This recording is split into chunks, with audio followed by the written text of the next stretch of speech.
Good morning. Coming up right now on Daybreak Plus. This is what kids should be doing today, but wildfire smoke has taken over West Michigan, so doctors advise against it. We'll let you know where things stand this morning. And dangerous levels of E. coli at one beach will tell you where you need to stay out of the water. Welcome to Daybreak Plus on a Thursday morning when the talk of the town is the smoke. It's the smoke. It's blanketed the air. Hits you as soon as you step outside. It's pretty wild. Yes. It is. Okay, I earlier this morning was standing in this spot of near downtown Grand Rapids. So what we're about to show you is two pictures, one on top and one on the bottom. So on the bottom, and I'm just going to take away... The before and the after. This is the before and the after. I'll take away the words so you can see better. On the bottom, that's what it looked like just yesterday afternoon. Mm-hmm. And on the top is from this morning. Can't see anything. No, skyline is not visible. So this is among the worst air quality we've had in Michigan in years. I don't know if we're breaking records, Scott, but I know we're at least close, right? Yeah, we have to be. What's considered to be hazardous is a threshold of 300 on the air quality index. And at last check in Grand Rapids, it was at 616. Yeah. So it matches the area code. This shows you, yeah, over the last 24 hours how it has changed. We were in the yellow, and now you can see how much of that dark maroon has taken over West Michigan. That's the worst that it can be, but we're well beyond those numbers, so that's where we're at. It's not good. And I think that's where we're going to be for pretty much the entirety of the day. In fact, it looks like it could get a little worse this afternoon. We should have some improvement going through the day on Friday, but it's going to be pretty slow to arrive. So this isn't just, hey, it's uncomfortable outside. It's stay inside whether you have asthma or not, because this will affect your lungs. I could feel it out there. Yeah, it's a dangerous level of smoke that's filling the skies right now. It's far and wide across West Michigan. There's several different views, Grand Haven, Holland, Grand Rapids. It is just thick, and you can definitely see that it's at the surface because we have lowered visibility. And I mentioned that we had that air quality index in Grand Rapids at 616. It's been hanging between about 300 and 600 throughout the morning. When I got in at about 3 o'clock, it was somewhere near 420, 430, and it's been steadily climbing throughout the course of this morning. So it's just been getting worse. One of the state monitors in Marquette yesterday evening. Now, this is one monitor, and it's 1 hour. It's not for the whole day, but it registered above a 900. Yeah. I mean, you're talking about really thick, dense smoke. And that's what's setting up shop here in West Michigan. Let's get a look at air quality right now. And anywhere that you see that dark maroon or purple color, that's where you're sitting in that hazardous category. Where there's that splotch of white in the UP, that is off the charts still. So this is really a thick, heavy concentration of smoke. You can also see the orientation of the streamlines from the northwest. It's just going to continue to spill in moving through the day today. So a lot more smoke still coming our way. Let's check in on visibility now. You can see some of the impacts related to the arrival of that smoke. It's down to about a mile, give or take. We've seen that dip to as low as a half mile at times. How does that compare to if we had a really foggy morning that you would expect? Pretty similar conditions. Usually if we get a dense fog advisory, it's for the neighborhood of like a quarter mile to a half mile visibility. So a fairly similar situation, not quite to that extent, but even still, it's hard to see in some spots. And you can see that that's mainly focused north of I-96 in terms of where we have some of the worst visibility right now. That also correlates with where we have the thickest smoke too. Things are a little better near the Indiana state line. Is that where we have the one little stretch? I think there was one line of yellow I saw that we still had. For a couple counties down that way. Okay. Otherwise, it's pretty much unhealthy across the entire lower peninsula. Okay.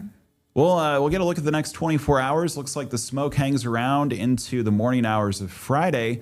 We'll get a jump here to the smoke futurecast. It shows that smoke continuing to dive in from the north. It'll continue to be with us into the morning hours of Friday. The wind is expected to shift into tomorrow afternoon. That peels off the thicker concentrations of smoke. It may not be entirely gone, but here as we go from late Friday night into early Saturday, it'll certainly be thinner by that time. It may be temporary, though, because we have another chance at a cold front coming through on Saturday. That'll stir up our first showers and storms that we've seen in over a week. And that also is going to be spinning the wind more to the northwest. So with that flow back in the picture, it could also slide in a fresh round of smoke, considering that we have the fires happening in Minnesota and Canada. And you think Sunday that would be happening? Or yeah, that would be happening overnight Saturday into Sunday. Okay. So we might get a little bit of a break temporarily. There may be a break late Friday going through a majority of the day Saturday, but it probably won't last too long. Again, there's always uncertainty when we're talking about smoke forecasts. It can be a difficult thing to trace, but that's definitely something that we'll be mindful of as we go into the second half of the weekend. Temperatures do continue to cool off, so you've been craving some cooler weather. That will be the case for us next week. Highs fluctuating right around 80, overnight lows in the upper 50s, but of course we won't be able to open the windows really if we have that smoke lingering around. No, in fact, using your air conditioning is the recommendation from doctors this morning. Helps to filter the air. Yeah. You could do a box filter, a box fan with a filter at home if you don't want to spend $300 on a system. There's some That too. videos on how to do that. If you have to go outside, one of these N95 masks could be really important. Yeah. I don't know. I think I've still got a few of those at my house from the COVID era, so yeah. try to dig up a couple of those. Make sure they're not expired.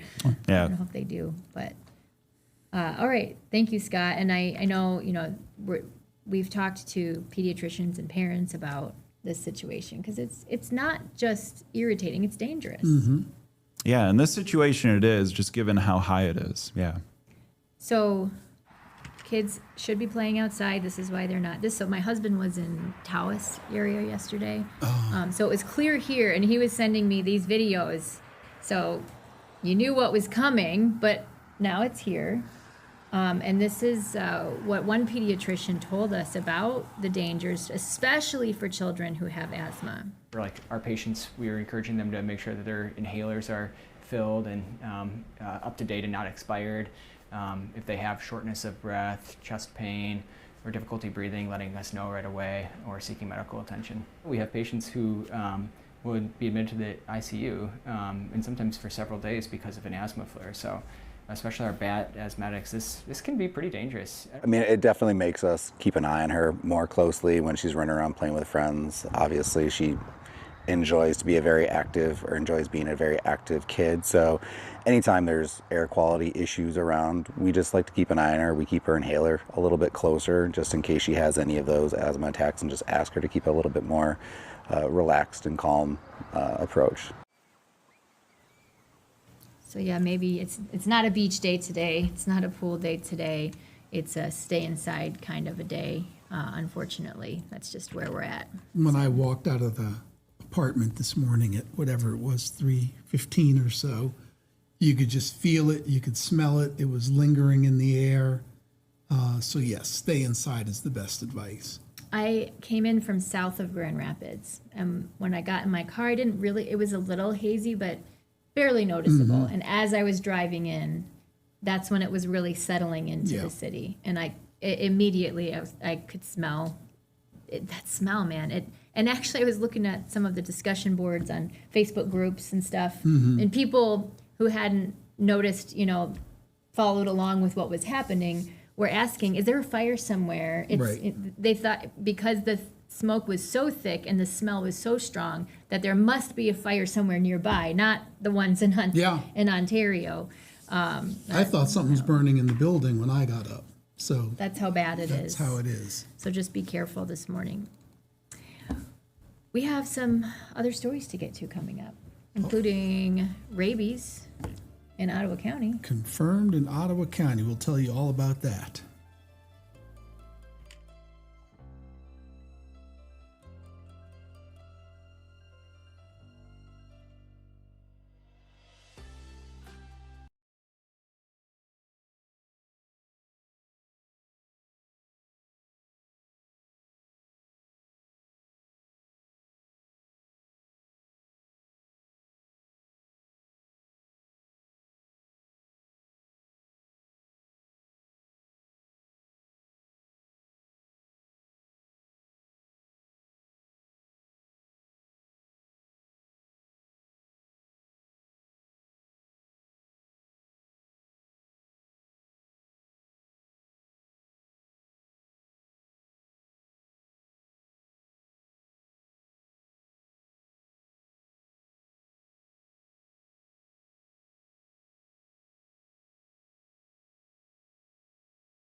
Welcome back to Daybreak Plus. On a Thursday morning, we've got some headlines in the rundown. This one won't go away, unfortunately for a lot of people. More and more people every day, in fact. Cyclosporiasis. 3,700 cases now. Michigan has the most of any state. And this has prompted food safety events. There was one yesterday, just focusing on washing produce, buying whole heads of lettuce, buying at a place where the process to handle it is all contained in one spot as opposed to sent out to different spots. Just got to be really careful because we keep getting more and more cases in Michigan. The number is going up, it seems like, every day. Again, they had looked at tracing it potentially to some fast food locations. We're waiting to hear more about that. But for the time being, it's wash, wash, wash, and be very careful how you handle these things. Cook if you can. Cook them if you can is right. For the last couple years, or almost a couple years, there have been plans in the Gaslight Village in East Grand Rapids for this big project. And a lot of people there have fought the plans. It's moving forward. The process has been very slow, and it's moving forward. They've made a lot of changes. They've gotten a lot of input over the past year and a half. And now they're a step closer to getting this thing done. The residents had to file a lawsuit to be heard. That's a pretty strong statement, as well as filing that referendum petition. I ask that you listen to them. Actually take umbrage at the concept that we haven't listened and made changes. I think that the plan that's in front of us is different, considerably different than versions and versions and versions of this plan that we've looked at over the course of, I don't know how many months, at least 18 months. One of the changes they made was they removed a sidewalk from the plans for one edge of like a parking area. You can look at the full plans and the updated plans if you want to. Inside this story, it's on our website. We have news that broke overnight that we've been following this morning as well, about a crash in Robinson Township. This was at 104th and Buchanan. Medics took one person to the hospital with life-threatening injuries, and the person apparently was ejected from the vehicle. So we are waiting for confirmation on what happened with that person, but again, life-threatening injuries and with an ejection like that, it's serious. They did a long investigation as well. But to clarify, we have no confirmation if that person survived or did not survive the crash. E. coli is never a good thing. It shuts down beaches all the time. It is causing problems at Gun Lake County Park Beach now. This is in Allegan County. They're basically saying avoid contact with the water there, so do not go in. They've posted signs, and we'll have to see how long that lasts. And we have rabies in Ottawa County in a bat. The first case in a bat, there have been 22 so far in bats this year that have tested positive in our state. No human cases so far. That's one thing to note. Which is the good news. But when it's showing up in bats, they just want to let you know so that if for some reason you come into contact with the bat, you know to get tested and be cautious. Okay. That's the rundown. We're going to get to a few other things coming up, including the message from Governor Whitmer on data centers. Yes, stay with us. More news coming up.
2. Welcome back to Daybreak Plus. It is Thursday, July 16th. And we have a statement from Governor Whitmer on data centers, which we hear about every day because every day there's a new meeting somewhere in the state because somebody wants to put one in. Microsoft has been responsible for quite a few of those, but now the governor is coming out and talking about this. There's a plan that she wants companies to basically sign a voluntary pledge committing to bearing the full electric system costs of their facilities, securing new power resources rather than drawing from the existing grid, protecting water supplies, and also hiring Michigan workers. So one of the biggest concerns that we've heard from people regarding data centers does have to do with power, water usage, impact on the environment nearby. So this would address some of that. There's other issues at hand, I think.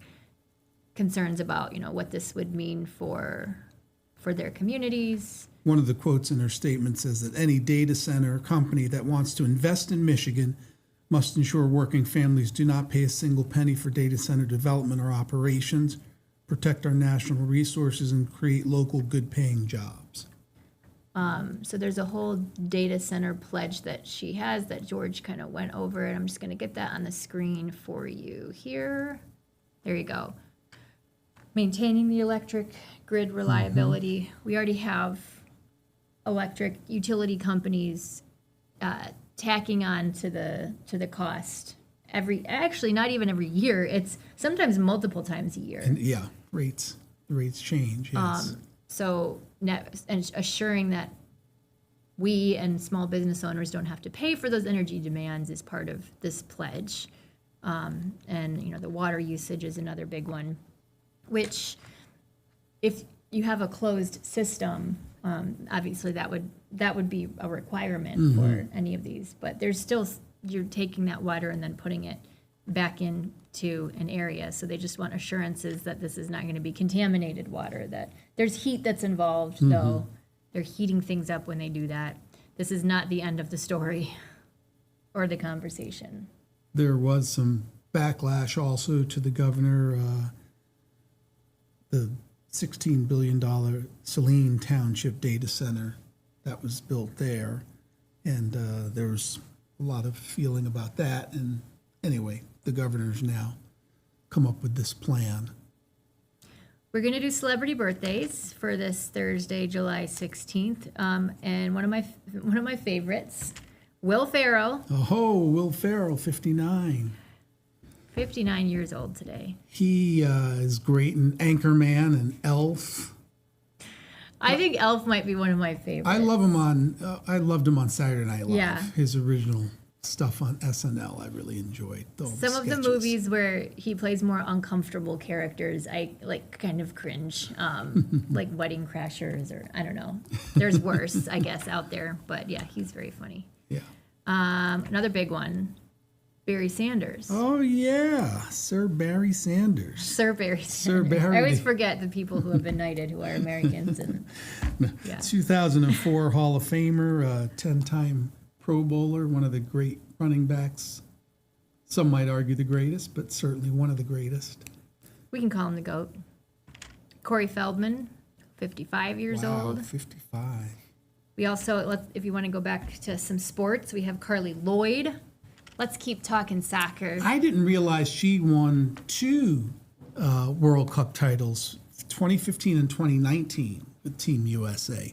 The women have won the World Cup, I believe, 4 times. They have a better record in the last, compared to the men. And she's also gotten Olympic gold a couple times. It's pretty cool. Want to just go back to show you as a recap of the smoke outside. This is yesterday versus today. On the bottom is the view yesterday. And on the top is the view today. I'll take the words off to make it easier to see. That is quite a Gosh darn it, contrast. that didn't work out. I don't know why that happened. Okay, there you go. Yeah, so clear at the bottom how skies for the clear it most is. part, couple clouds, but then, yeah, this morning you really can't see anything. So that's just a visual of how quickly things have changed. And in the last 24 hours, this is airnow.gov showing you as that smoke was moving in. The darkest color, that maroon, that is the worst level of air quality we can get, and that's where we're at now. You were out all morning long outside. Just describe what it was like standing where you were for multiple hours. Well, I did have one of these with me. I didn't end up putting it on. I didn't feel like that was necessary at the time because I was out of the car for 5 minutes at a time. The photographer I was with was wearing one of these. He was out for a little bit longer, but I could feel it in my lungs. Yes. And I'm not going to be spending any prolonged time outside today. Yeah. I'm going to keep the kids inside. I'm going to follow that advice. Sometimes when we get this wildfire smoke, it's just kind of an inconvenience. It's like, oh, the sun looks weird. It feels like we're in this weird haze. This is a physical impact. You can't ignore it. And you and I both covered fires at different places. That's what this smells like, except it's everywhere. Yes. As soon as I walked out of my apartment, in the building, You could still smell it. I thought something was on fire in the building at first, and then I got down to the garage area is open, so you can really get a sense of what's going on with the atmosphere and the weather and everything. And it just hit you. It was just a haze, and I'm close to downtown, so. Yeah, that's where at that time of morning it had already reached downtown, where I came in from south of Grand Rapids. It hadn't reached there yet, but looking at the map, it's there now. Yeah. So anywhere you are at this point in West Michigan, you're going to be feeling that. So just be careful today. Follow the advice. We are going to check in with Miranda. Our final thing of the morning. Final thing of the morning. She always has good suggestions for what to do with the fam.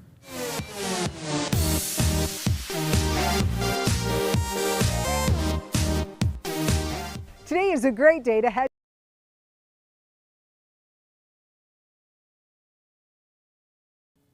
Yeah, so I just want to make sure that we have, because obviously today would not be the day to be picking the wrong activity for outside. So here is Miranda.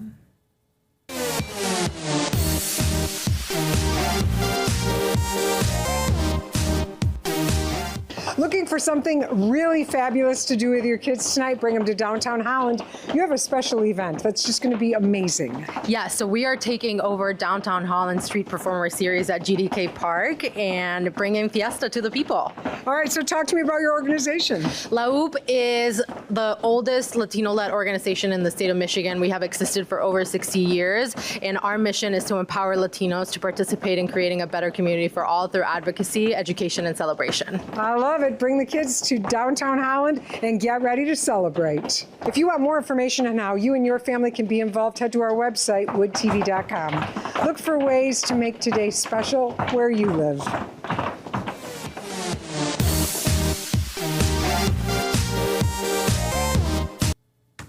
Knew she'd have something indoors for us to do. Yeah.